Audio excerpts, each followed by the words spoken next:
सारे के सारे धंधा बना लिया इन्होंने मीडिया को। असली मीडिया देश का है सोशल मीडिया, और सोशल मीडिया के काफ़ी लोगों को, युवाओं को, जो स्पष्ट और बेबाक खबरें दिखाते हैं, सही तथ्य देश के सामने रखते हैं, देश के इशूज़ को सामने रखते हैं, उनको मीडिया इसलिए बंद किया जाता है कि उनको सरकार को खतरा नज़र आता है।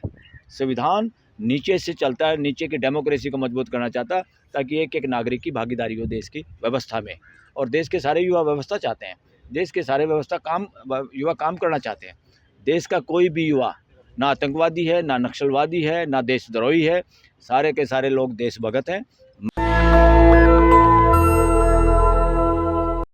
इसमें और बहुत सारे युवा, मैं कहूँगा, जो आज बहुत अच्छा काम कर रहे हैं सोशल मीडिया के रूप में, उनको रिकॉग्निशन भी मिलनी चाहिए। और बल्कि कुछ चैनलों के लोगों को, या जिनके चैनल ज़्यादा चल रहे थे, प्राइम मिनिस्टर ने खुद बुलाया था उनको सम्मानित करने के चक्कर में। वो भी सम्मानित कुछ नहीं करना था, अपना मतलब निकालना चाह रहे थे वो, कि ये लोग अपने चैनलों के जरिए हमारी एडवर्टाइजमेंट कैसे करें, या ऐसा कंटेंट कैसे दिखाएं जिससे हमारी वोट बढ़े, या जनता में हमारा प्रचार प्रसार हो। उनको भी इन्फ्लुएंसर की मदद की ज़रूरत पड़ी, वरना ये जो गोदी मीडिया है, जो रिकॉग्नाइज्ड मीडिया है, जो देश की जनता के अधिकार के आधार पर चलता है, राइट टू एक्सप्रेशन देश के लोगों का राइट है। मीडिया का राइट जो है वो लोगों के राइट से संबंधित है, वहीं से पैदा होता है। अगर लोगों का राइट टू एक्सप्रेशन ना हो तो कोई भी मीडिया हाउस या कोई भी चैनल देश में चल सकता। इनको एहसानमंद होना चाहिए देश की जनता का। और मगर ये क्या करें, एडवर्टाइजमेंट, देश का पैसा खर्च करते हैं, उसको लेते हैं, उससे सारे बिजनेस करते हैं, व्यापार करते हैं, सरकार की चमचागिरी करके अपने दूसरे व्यापार धंधे चलाते हैं। क्योंकि सारा मीडिया जो मेन स्ट्रीम मीडिया है ये धनपतियों का है, पूंजीपतियों का है। ये सारे के सारे धंधा बना लिया इन्होंने मीडिया को। असली मीडिया देश का है सोशल मीडिया, और सोशल मीडिया के काफ़ी लोगों को, युवाओं को, जो स्पष्ट और बेबाक खबरें दिखाते हैं, सही तथ्य देश के सामने रखते हैं, देश के इशूज़ को सामने रखते हैं, उनको मीडिया इसलिए बंद किया जाता है कि उनको सरकार को खतरा नज़र आता है। और गलत तरीके से जो हमारा वो है, कौन सा डिपार्टमेंट है गवर्नमेंट का, इंफॉर्मेशन ब्रॉडकास्टिंग जो डिपार्टमेंट है, ये भी उसी तरह गलत हाथों में खेल रहा है। इसमें ब्यूरोक्रेसी क्या है, इस देश की ब्यूरोक्रेसी का हाल वो हो गया जो अंग्रेज़ों में ब्यूरोक्रेसी थी। सारी जो पावर, जिस तरह डीसी होता ना, उनको, उनके जरिए वो लोग राज करते थे।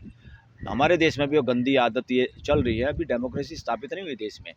डेमोक्रेसी का मतलब बहुमत नहीं होता, डेमोक्रेसी का मतलब होता सबका मिलके, सबका संवाद करके हर मुद्दे पे सर्वसम्मति बनाना ही डेमोक्रेसी है। और मेजॉरिटी तो मजबूरी है, और मेजॉरिटी तानाशाही है। तो इसलिए जो चैनल जिसका आप नाम ले रहे हैं, क्या नाम है, इलाहाबादिया, उसका, हाँ, इंडिया गोट टैलेंट, इस तरह की बेहूदी।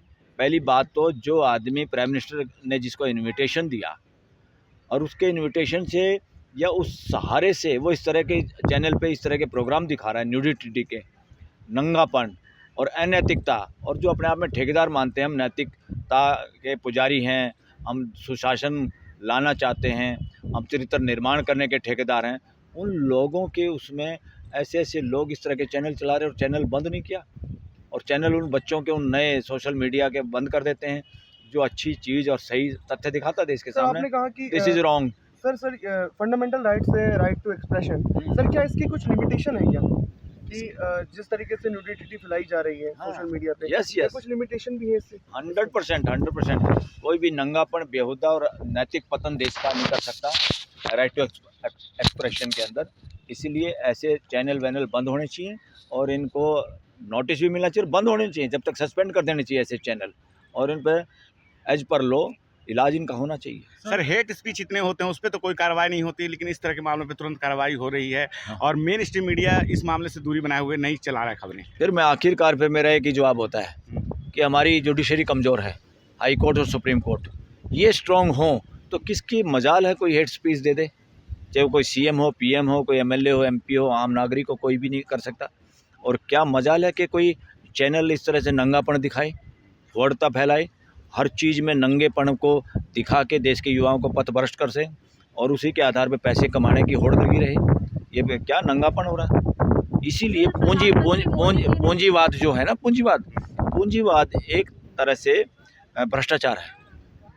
पूंजीवाद एक तरह से भ्रष्टाचार का अड्डा है।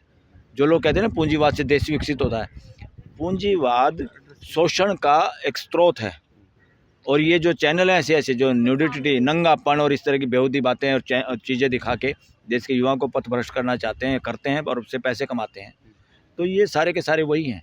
ये भी कैपिटलिज्म है। प्रधानमंत्री मोदी ने ही रणबीर अलाहाबादिया को बेस्ट कंटेंट क्रिएटर का अवार्ड भी दिया। ऐसे तमाम इन्फ्लुएंसर थे जिनको अवार्ड मिला है। फिर बताओ ना, इससे साबित होता है आपकी संगत से आप पहचाने जाते हैं। तो किन लोगों को आप बुला रहे हैं? पता नहीं था कि उनकी टीम को, प्राइम मिनिस्टर की टीम को, किन को आप बुला रहे हो? नंगे पंगे या कुछ भी करने वाले, आपको तो ऐसे चाहिए ढोल बजाने वाले, आपकी चमचागिरी करने वाले, ताकि आपकी खबर फैलाएं, उन्हीं को गोद उठा लो। तो कितने भ्रष्ट नेताओं को दूसरी पार्टियों में से ला के अपनी पार्टी में शामिल करके सरकार चल रही है कि नहीं चल रही है? सर, तो मजाक हो रहा कि नहीं हो रहा डेमोक्रेसी का? क्या देश का युवा इन सब चीज़ों से प्रभावित हो रहा है? देश का युवा तो सही करना चाहता है और सही व्यवस्था चाहता है देश में, और डेमोक्रेसी का नाम भी है व्यवस्था। गवर्नमेंट ऑफ इंडिया का मतलब है भारत में मानवीय व्यवस्था। मगर यहाँ पे डेमोक्रेसी में सबकी भागीदारी, सबकी हिस्सेदारी, और युवाओं को शामिल नहीं किया जा रहा है इस देश में। युवा इसलिए टेंशन में होते हैं, बहुत सारे युवा तो सालों साल कितने की ज़िंदगी बर्बाद हो जाती है सो कॉल्ड नेताओं के नारेबाजी लगाने में। मोदी जिंदाबाद, केजरीवाल जिंदाबाद, XYZ जिंदाबाद, और वहाँ वो परिवारवाद हर एक उस पार्टी में है, तानाशाही है मानसिकता में। PM MP को नहीं मिलता, CM अपने MLA को नहीं मिलते, और हाउस में जो CM बनते हैं वो हाउस के मेंबर CM को चुनते हैं, पार्लियामेंट के मेंबर प्राइम मिनिस्टर को चुनते हैं। मगर यहाँ क्या हो रहा है, ऐसे पर्ची निकालते हैं जैसे चाय की पर्ची दिखाते हैं टी स्टॉल पे, लो भाई फलाना बन गया CM। ये मजाक है, ये वायलेशन है संविधान का। संविधान ऐसा नहीं चाहता। संविधान किसी एक आदमी को, किसी एक सांड को इस देश पे नहीं बिठाना चाहता। ये राजशाही में होता है, तानाशाही में होता है, व्यक्तिवाद में होता है। संविधान नीचे से चलता है, नीचे की डेमोक्रेसी को मजबूत करना चाहता है, ताकि एक एक नागरिक की भागीदारी हो देश की व्यवस्था में। और देश के सारे युवा व्यवस्था चाहते हैं, देश के सारे युवा काम करना चाहते हैं। देश का कोई भी युवा ना आतंकवादी है, ना नक्सलवादी है, ना देशद्रोही है, सारे के सारे लोग देशभगत हैं। मगर उनको जानबूझ के जो लोग आवाज़ उठाते हैं नाइंसाफ़ी के ख़िलाफ़, आवाज़ उठाते हैं गलत पॉलिसी के ख़िलाफ़, आवाज़ उठाते हैं कि लोगों को बोलने नहीं दिया जा रहा, तो इस तरह की जब आप अधिकारों की आवाज़ उठाते हैं, और जो लोग आवाज़ उठाने से डरते नहीं, फिर जानबूझ के उनको आतंकवादी, नक्सलवादी कुछ कहा जाता है। जो लोग ट्रांसपेरेंसी की बात करते हैं उनको फिर आरोप लगा के देश के सामने प्रस्तुत किया जाता है, ये आतंकवादी हैं, ये देश को विभाजन करेंगे, और हम ठेकेदार हैं देश के, हम सब कुछ ठीक करेंगे। नॉनसेंस। जो ठेकेदार लोग हैं वो हिंदू मुसलमान कर रहे हैं। सर, जैसे इस देश का एक भी युवा ना जाति पाति फैलाना चाहता, ना ही उन्माद, धार्मिक उन्माद फैलाना चाहता, बल्कि ये चाहते हैं जाति पाति फैलाने वाले और धार्मिक उन्माद फैलाने वालों का इलाज होना चाहिए, उसमें चाहे नेता हो, CM हो, PM हो, कोई भी हो। माफी मांग लिया, रणबीर इलाहाबादिया ने माफी मांगा है।